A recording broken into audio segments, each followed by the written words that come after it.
નમસ્કાર મિત્રો, હું ચંદુ રાવળ આપ સૌ મિત્રોને મારા જય જોગણીમાં હર હર મહાદેવ હર.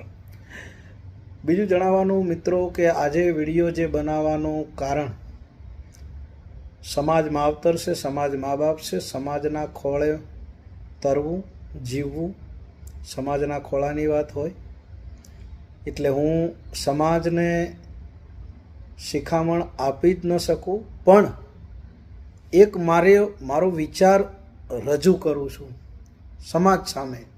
સ્વીકારવો ન સ્વીકારવો સમાજના હાથની વાત છે. તો મેન મુદ્દા ઉપર આવીએ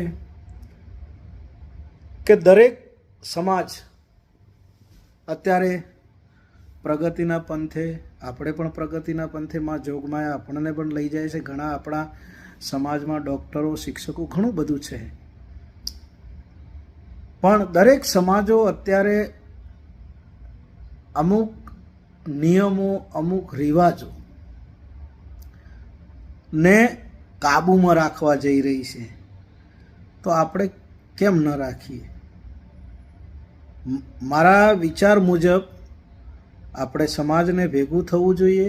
સમાજને ભેગા થઈ અને નાનામાં નાનો વ્યક્તિ હોય કે પછી મોટામાં મોટો સમાજનો વ્યક્તિ હોય, તેના ઘરે લગ્ન પ્રસંગમાં સમાજ નક્કી કરે એટલી જ વાનગીઓ, એટલો જ ખર્ચો, એટલું જ મંડપ, કઈ વસ્તુ લાવી કઈ વસ્તુ ન લાવી, એક ચોક્કસપણે એનું બંધારણ થાય.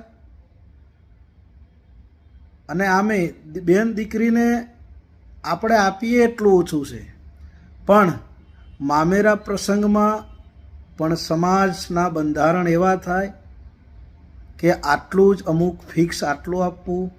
હું કોઈ બેન દીકરી આડો પડતો નથી, પણ તમે જે બેન દીકરીને આપવાના છો એની નણદ પણ સાસરે જતી હશે, તો એને એના ભાઈ લાવશે, તો આ પણ કોકની ભાભી હશે આપણી બેન પણ, તો એને પણ લઈ જવાનું હોય. એટલે બધાના હિત માટેની વાત છે. તો મામેરામાં પણ ફિક્સ હોવું જોઈએ.